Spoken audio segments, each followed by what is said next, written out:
नमस्कार dear student, स्वागत है आपके अपने यूट्यूब चैनल रेलवे वाला स्टडी सेंटर पर। आज का ये वीडियो पेड सिलेबस के जियोग्राफी सेक्शन से क्लाइमेट को देखते हैं।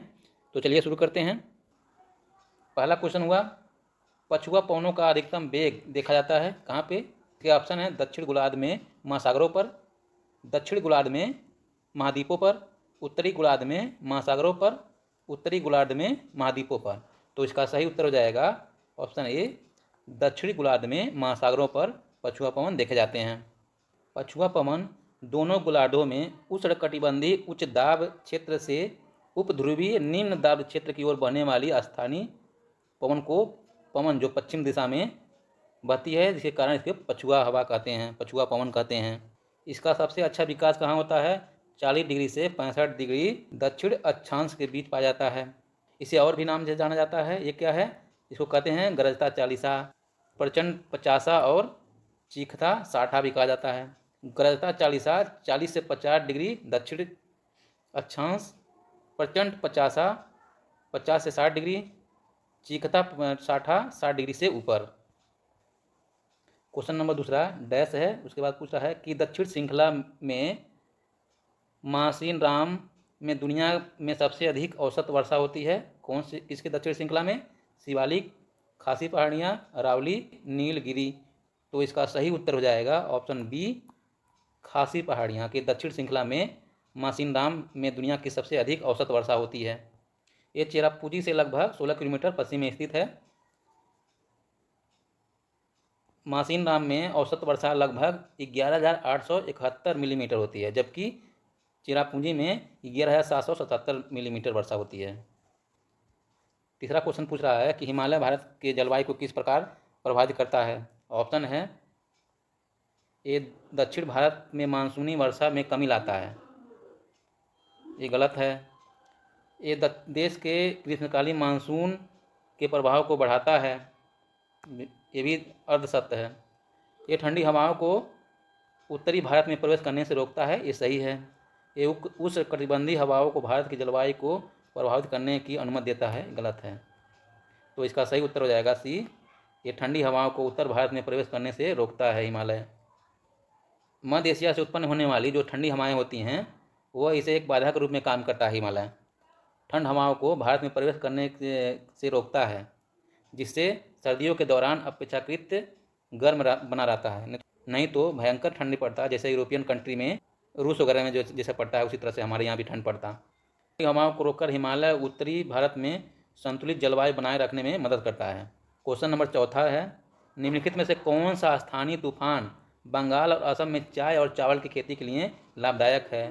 तो इसके ऑप्शन हो जाएगा काराबुरान, ब्लोसम सावर, नार्वेस्टर्स, मैंगो सावर। इसका सही उत्तर हो जाएगा ऑप्शन सी, नार्वेस्टर्स। नार्वेस्टर के बारे में देख लेते हैं। इसे अस्थायी रूप से काल बैसाखी के रूप में जाना जाता है। यह बंगाल और असम में पूर्व मानसून के मौसम मार्च और से मई के दौरान होने वाला हिंसक आंधी होता है। नार्वेस्टर मिट्टी की नमी को फिर से भरने में मदद करता है। गर्मियों के समय में जो खेत से मिट्टी की नमी सूख जाता है, उसको फिर से भरने का काम करता है बारिश, जो चावल रोपड़ और चाय के बागान के लिए बहुत महत्वपूर्ण होता है। अन्य तूफान को देख लेते हैं। आम की बारिश, केरल और कर्नाटक के पूर्व मानसून की बारिश को आम पकाने के लिए महत्वपूर्ण होता है। फूलों की बारिश, केरल में हल्की बारिश मलाबार क्षेत्र में काफ़ी के फूल उगाने में मदद करता है। लू को गर्म शुष्क हवाएं जो गर्मियों के दौरान उत्तर पश्चिम भारत में चलता है, उसे लू कहते हैं। पांचवा क्वेश्चन क्या कह रहा है कि पूर्व मानसून ऋतु के दौरान नार्वेस्टर का अनुभव करने के लिए भारत के किस क्षेत्र को जाना जाता है? इसका ऑप्शन है दक्षिणी भारत, उत्तरी भारत, पश्चिमी भारत, पूर्वी भारत। तो इसका सही उत्तर हो जाएगा ऑप्शन डी, पूर्वी भारत। पूर्व मानसून ऋतु मार्च से मई के दौरान होती हैं। ये तूफान पश्चिमी बंगाल, उड़ीसा, बिहार, झारखंड, असम जैसे राज्य में सबसे अधिक प्रचलित है। क्वेश्चन कर रहा है, आकाशीय बिजली युक्त तूफान के कारण होने वाली वर्षा को चेरी ब्लॉसम कहा जाता है। भारत के किस राज्य में ये इसको कहा जाता है? ऑप्शन है गुजरात, मेघालय, उत्तराखंड, कर्नाटक। तो इसका सही उत्तर हो जाएगा ऑप्शन डी, कर्नाटक। बंगाल की खाड़ी के ऊपर तड़ित झंझनाओं का उठना ही अमर वर्षा कहलाता है। कर्नाटक में इसे चेरी ब्लॉसम सावर या कॉफ़ी सावर के नाम से जाना जाता है। बंगाल में इसे काल बैसाखी के नाम से जाना जाता है। असम में इसे बारदोशीला के नाम से जाना जाता है।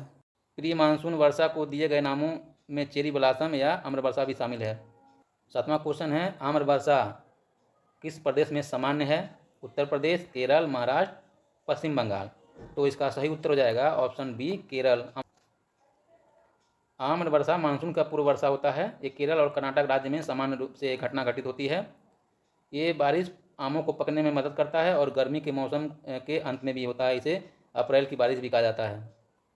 क्वेश्चन नंबर 8 कह रहा है, कौन से राज्य हैं जो दक्षिण पश्चिमी मानसून से सबसे पहले वर्षा प्राप्त करते हैं? ऑप्शन है पश्चिम बंगाल, केरल, राजस्थान, हिमाचल प्रदेश। तो इसका सही उत्तर हो जाएगा ऑप्शन बी, केरल। केरल के पश्चिमी घाट, जहां दक्षिण पश्चिमी मानसून की अरब सागर शाखा देश में प्रवेश करती है, जिससे यह क्षेत्र मानसून से सबसे पहले वर्षा प्राप्त करता है। 9वां क्वेश्चन है, निम्नलिखित में से कौन सी स्थानीय पवन आम के पकने के लिए मदद करती है? उत्तर पश्चिमी पवन, मैंगो सावर, लू, ब्लासम सावर। तो इसका सही उत्तर हो जाएगा ऑप्शन बी, मैंगो सावर। 10वां क्वेश्चन है, भारत के अधिकांश भाग में किस समय वर्षा सबसे अधिक होती है? ऑप्शन है मार्च से जून, जून से सितंबर, अगस्त से नवंबर, नवंबर से फरवरी। तो इसका सही उत्तर हो जाएगा बी, जून से सितंबर के मध्य सबसे अधिक भारत में वर्षा होती है। जब हवाएं जमीन से समुद्र की ओर लौटती हैं तो यह मानसून को पीछे छोड़ देती हैं। पीछे हटने वाले मानसून को उत्तर पूर्व मानसून भी कहा जाता है, जो अक्टूबर से दिसंबर को उत्तरी पूर्व मानसून की अवधि के रूप में जाना जाता है। ये दक्षिण पश्चिमी मानसून की वापसी के साथ शुरू होती है। ये तमिलनाडु में उत्तरी पूर्वी मानसून से सबसे अधिक वर्षा होती है। 11वां क्वेश्चन पूछ रहा है कि कौन सा राज्य है जो मानसून की अरब सागर शाखा और बंगाल की खाड़ी का शाखा दोनों से वर्षा प्राप्त करता है? पंजाब, महाराष्ट्र, मेघालय, तमिलनाडु। तो इसका सही उत्तर हो जाएगा ऑप्शन ए, पंजाब। पंजाब राज्य है जो अरब सागर शाखा और बंगाल की खाड़ी शाखा दोनों से वर्षा प्राप्त करता है। अरब सागर की शाखा जो है थार रेगिस्तान पर एक निम्न दबाव क्षेत्र बनाता है। अरब सागर शाखा बंगाल की खाड़ी शाखा के मानसून की तुलना में काफ़ी मजबूत होता है। पंजाब और हरियाणा के मैदान अरब सागर और बंगाल की खाड़ी दोनों से लगभग समान दूरी पर स्थित हैं। इसके अलावा मानसूनी हवाओं की दोनों शाखाओं की दिशा पंजाब और हरियाणा के मैदान की ओर अग्रसित होती हैं और इस क्षेत्र में बंगाल की खाड़ी और अरब सागर मानसून की दोनों से वर्षा प्राप्त होती है। ये अरब सागर शाखा है जो इधर से आपका केरल के राज्य से होते हुए ये महाराष्ट्र होते हुए और थार का रेगिस्तान होते हुए पंजाब की ओर, पंजाब में भारी बारिश करती हैं। और दूसरी शाखा है जो ये बंगाल की शाखा है। बंगाल की शाखा भी ये पूर्वोत्तर राज्य होते हुए हिमालय के पैरेलल चलते हुए ये हरियाणा और पंजाब में भारी बारिश करती हैं। क्वेश्चन नंबर 12, कोपेन की योजना के अनुसार भारत में CWG से किस प्रकार की जलवायु को दर्शाया गया है? ऑप्शन ए है शुष्क शीत ऋतु वाला मानसून, अर्ध शुष्क मैदानी जलवायु, ध्रुवीय प्रकार की जलवायु, शुष्क गर्मी के साथ मानसून जलवायु। तो इसका सही उत्तर हो जाएगा ए, शुष्क शीत ऋतु वाला मानसून। कोपेन की योजना, इसे कोपेन जलवायु वर्गीकरण के रूप में भी जाना जाता है। यह तापमान और वर्षा के स्वरूप के आधार पर दुनिया की जलवायु को वर्गीकृत करने और वर्णन करने के लिए व्यापक रूप से प्रणाली है। कोपेन जलवायु वर्गीकरण योजना भारत में एक विशिष्ट प्रकार की जलवायु के लिए CWG कूट निर्दिष्ट करता है। CWG इस वर्गीकरण प्रणाली में सी मतलब समशीतोष्ण या मध्यतापीय जलवायु, इसको माइल्ड विंटर भी कहते हैं। W मतलब शुष्क सर्दियों के मौसम को इंगित करता है, मतलब कि ड्राई विंटर। और G मतलब गर्मी को दर्शाता है, मतलब कि Gangetic monsoon with hot summer. इसलिए भारत में CWG जलवायु शुष्क सर्दी और गर्मी के साथ एक समशीतोष्ण जलवायु भी है। क्वेश्चन नंबर 13, पारंपरिक भारतीय ऋतुओं के अनुसार निम्नलिखित में से कौन सी ऋतु नवंबर दिसंबर के महीने में आती है? शरद, शिशिर, हेमंत, बसंत। तो इसका सही उत्तर हो जाएगा ऑप्शन सी, हेमंत। पारंपरिक भारतीय मौसम के अनुसार हेमंत वह मौसम है जो शरद ऋतु और सर्दी के बीच आमतौर पर नवंबर और दिसंबर में आता है। शरद ऋतु वह ऋतु है जो मानसून के बाद और हेमंत से पहले आता है। आमतौर पर यह सितंबर और अक्टूबर में आता है। शिशिर यह वह ऋतु है जो हेमंत के बाद और बसंत से पहले जनवरी और फरवरी में आता है। बसंत ऋतु यह वो मौसम है जो शिशिर के बाद और गर्मियों से पहले मार्च और अप्रैल में आता है। 14वां क्वेश्चन है, निम्नलिखित में से कौन सा क्षेत्र मानव जनित मीथेन उत्सर्जन में सबसे महत्वपूर्ण योगदान देता है? ऑप्शन है सीमेंट निर्माण, तेल और गैस निष्कर्षण, कृषि अंतःक्रिमण और चावल की खेती, शहरी ठोस अपशिष्ट भस्मीकरण।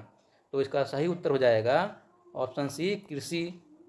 सीमेंट निर्माण से मुख्य रूप से कार्बन डाइऑक्साइड का उत्सर्जन होता है।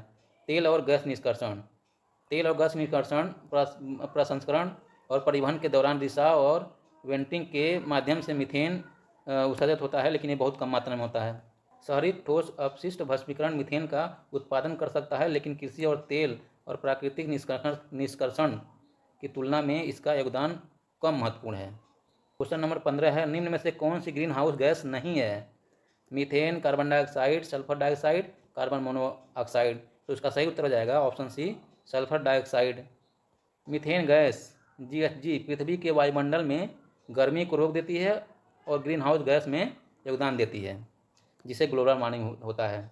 सबसे महत्वपूर्ण ग्रीन गैस क्या है? कार्बन डाइऑक्साइड है, मीथेन है, नाइट्रस ऑक्साइड है, जलवाष्प जिसको H2O कहते हैं। सल्फर डाइऑक्साइड मुख्य रूप से ग्रीन हाउस की गैस के बजाय वायु प्रदूषण में कंट्रीब्यूट करता है और यह अम्लीय वर्षा भी करता है। 16वां क्वेश्चन है, इनमें से ग्रीन हाउस गैस कौन सी हैं? कार्बन डाइऑक्साइड, मीथेन, जलवाष्प, उपरोक्त सभी। तो इसका उत्तर हो जाएगा उपरोक्त सभी, जो अभी पिछला। क्वेश्चन नंबर 17 है, ग्लोबल वार्मिंग पृथ्वी के जलवायु प्रणाली के डैश में एक सदी के पैमाने पर वृद्धि देखी गई है। कितना? अधिकतम तापमान, न्यूनतम तापमान, औसत तापमान, केवल तापमान। तो इसका सही उत्तर हो जाएगा औसत तापमान में वृद्धि देखी गई है। ग्लोबल वार्मिंग से तात्पर्य है कि पृथ्वी की सतह के औसत तापमान में दीर्घकालीन वृद्धि होना। मानवीय गतिविधियां, विशेष रूप से जीवाश्म ईंधन जैसे कोयला, तेल, प्राकृतिक गैस को जलाना, वनोन्मूलन और विभिन्न प्रौद्योगिकी प्रक्रियाओं से वातावरण में ग्रीन हाउस की मात्रा में काफ़ी वृद्धि हो रही है। ये कौन कौन से हैं? कार्बन डाइऑक्साइड, मीथेन और नाइट्रस ऑक्साइड। ये सूर्य से आने वाली उष्मा को पृथ्वी की सतह पर ही रोक देती हैं और पृथ्वी की सतह को गर्म करती हैं। क्वेश्चन नंबर 18, निम्नलिखित में से कौन सी गैस ग्लोबल वार्मिंग के लिए उत्तरदायी है? Nitrogen, hydrogen, carbon dioxide, sulphur dioxide. Hydrogen ये H2 होता है। तो इसका सही उत्तर हो जाएगा C carbon dioxide CO2। Greenhouse प्रभाव के कारण पृथ्वी की सतह के औसत तापमान में जो वृद्धि देखा गया है उसको ग्लोबल वार्मिंग कहा जाता है। क्वेश्चन नंबर 19 है, निम्नलिखित NAPCC मिशनों को उनके प्राथमिक फोकस क्षेत्रों के क्रम में व्यवस्थित कीजिए। ऊर्जा दक्षता, जल संरक्षण, सतत आवास। जल संरक्षण, ऊर्जा दक्षता, सतत आवास। सतत आवास, जल संरक्षण, ऊर्जा दक्षता, सतत आवास, जल संरक्षण। तो इसका सही उत्तर हो जाएगा ऑप्शन ए ऊर्जा दक्षता, जल संरक्षण, सतत आवास। NAPCC को कहते हैं राष्ट्रीय जलवायु परिवर्तन कार्यक्रम योजना। इस मिशन के तहत अलग अलग प्राथमिक क्षेत्र फोकस हैं। निम्नलिखित में से कौन सा NAPCC के अंतर्गत 8 मिशनों में से एक नहीं है? NAPCC का 8 मिशन है, जिसमें से कौन एक नहीं है? राष्ट्रीय सौर मिशन, राष्ट्रीय जल मिशन, राष्ट्रीय ऊर्जा दक्षता मिशन, राष्ट्रीय अनुकूलन कोष। तो इसका सही उत्तर हो जाएगा ऑप्शन डी राष्ट्रीय अनुकूलन कोष इसके अंतर्गत नहीं आता है। NAPCC 8 जिसमें 8 मिशन शामिल है, ये जलवायु परिवर्तन के मुद्दों को व्यापक तरीके से संबोधित करता है और इसके अंतर्गत 8 मिशन हैं। 8 मिशन कौन कौन से देख लेते हैं। पहला राष्ट्रीय सौर मिशन, दूसरा राष्ट्रीय जल मिशन, तीसरा उन्नत ऊर्जा दक्षता के लिए राष्ट्रीय मिशन, चौथा है सतत आवास राष्ट्रीय मिशन, पाँचवां है हिमालय पारिस्थितिक तंत्र को बनाए रखने के लिए मिशन, छठा है हरित भारत के लिए राष्ट्रीय मिशन, सातवां है सतत कृषि के लिए राष्ट्रीय मिशन, आठवां है जलवायु परिवर्तन के लिए सामरिक ज्ञान पर राष्ट्रीय mission. Thank you dear student. Video अच्छा लगा तो प्लीज़ सपोर्ट करें, लाइक करें, शेयर करें, सब्सक्राइब करें। अगला वीडियो जल्द आएगा, तब तक के लिए नमस्कार।